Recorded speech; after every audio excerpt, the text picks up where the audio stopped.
SUMIF syntax. The syntax for SUMIF function in Microsoft Excel is SUMIF range criteria sum range. Range, the range of the cell that you want to apply the criteria against. Criteria, the criteria used to determine which cell to add. Sum range, it is the cell to sum. देखिए अब इस example के मदद से मैं आपको range, criteria और सम range के बारे में बताता हूं।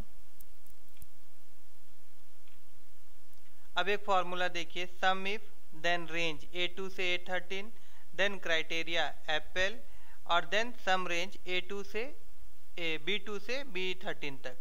अब देखिए यहाँ पे जो रेंज लिया गया है वो आपका कहाँ से कहाँ तक है, A2 से लेके A13 तक आपका रेंज है। क्यों? क्योंकि जो हम क्राइटेरिया जिसको बना रहे हैं वो डाटा हमारा A2 से लेके A13 तक है।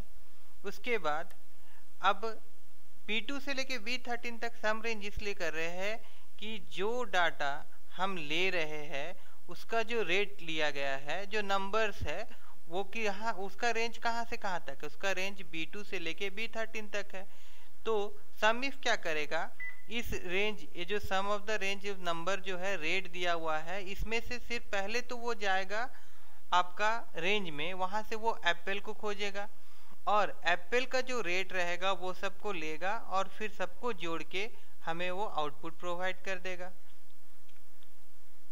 नेक्स्ट क्वेश्चन, नेक्स्ट फॉर्मूला देखिए, सम इफ, इसमें A2 से लेके A13 तक ही हम लोगों ने रेंज दिया है, मगर इसमें क्या है E2। अब E2 देखिए क्या है, E2 जो दिया गया है इसमें क्या किया गया है कि E2 को हम लोगों ने क्राइटेरिया के प्लेस में E2 हम लोगों ने लिख दिया है। अब इससे क्या होगा कि E2 सेल जो दिया, E2 सेल जो है उसमें हम जो वैल्यू देंगे वही वो क्राइटेरिया हो जाएगा। सपोज अगर E2 में हम एप्पल लिखेंगे तो वो एप्पल का रेट, जितना भी एप्पल का रेट दिया गया है वो सबको जोड़ के दिखा देगा। अगर E2 में हम मैंगो लिखेंगे तो वो टोटल मैंगो का जितना भी रेट दिया रहेगा वो सबको जोड़ के दिखा देगा। और अगर हम बनाना लिखेंगे तो वो बनाना का जितना भी रेट है वो सबको जोड़ के वो दिखा देगा।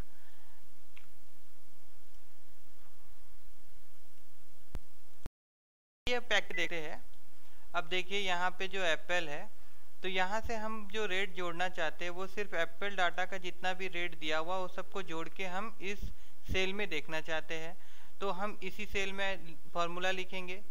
जैसे कि फॉर्मूला हम जानते हैं, हमें लिखना पड़ेगा सम इफ, और आप लोगों को पता ही होगा कि एक्सेल में बिना इक्वल टू का अगर हम लिखेंगे तो वो फॉर्मूला नहीं पढ़ा जाएगा।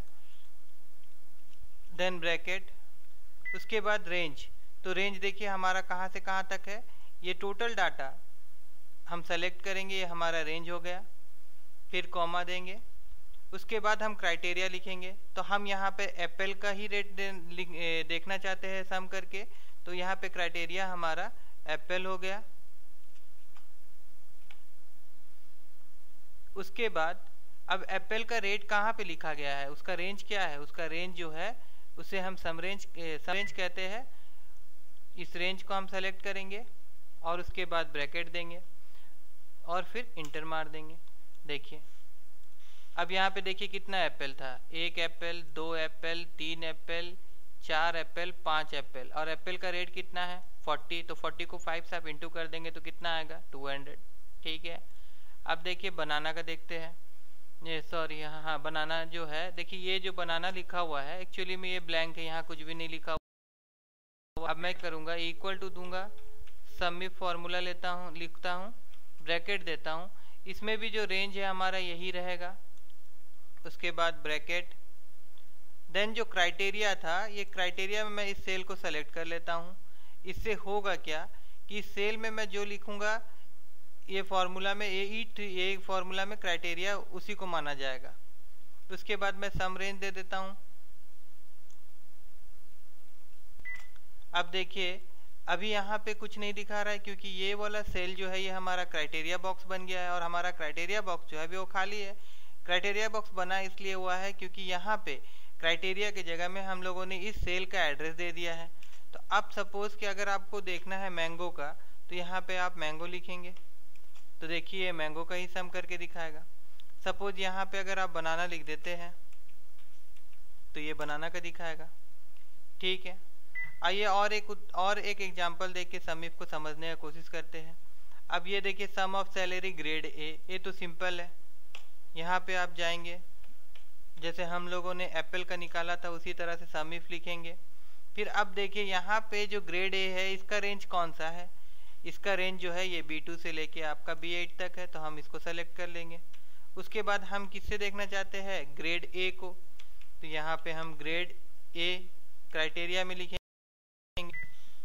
देखिए स्पेलिंग वहाँ रॉन्ग है, ग्रेड ए देन कॉमा, उसके बाद सम रेंज। तो देखिए अभी ये जोड़े है, ग्रेड ए का जितना भी सैलरी उसको जोड़ना चाहते हैं तो सैलरी का रेंज हमें देना पड़ेगा C2 से लेके C8, फिर ब्रैकेट क्लोज करेंगे और इंटर मारेंगे। उसी तरह से ग्रेड बी ग्रेड सी का आप निकाल लीजिएगा। और यहाँ पे देखिए ये वही क्राइटेरिया बॉक्स वाला है। अब यहाँ पे इक्वल टू देंगे, सम इफ लिखेंगे, फिर ब्रैकेट देंगे, रेंज में उसी तरह हम लोग पोस्ट का जो रेंज दिया हुआ रहेगा उसको सेलेक्ट करेंगे। देन क्राइटेरिया की जगह में इस बॉक्स को सेलेक्ट कर लेंगे। उसके बाद सम रेंज की जगह में सैलरी का रेंज को सेलेक्ट कर लेंगे और फिर ब्रैकेट देंगे और इंटर मारेंगे। देखिए अभी 0 दिखा रहा है क्योंकि ये बॉक्स खाली है।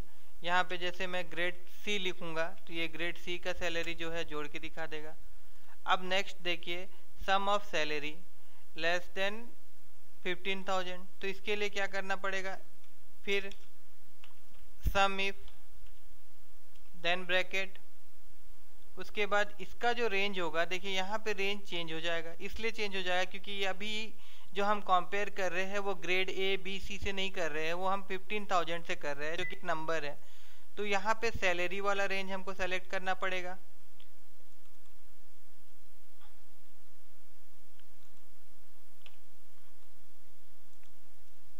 सैलरी वाला रेंज सेलेक्ट करेंगे, कॉमा, देन क्राइटेरिया ये है कि सैलरी जो रहेगा वो लेस देन 15,000 रहेगा। देन कॉमा, उसके बाद सम रेंज, फिर ब्रैकेट बंद करेंगे और इंटर कर देंगे हम लोग।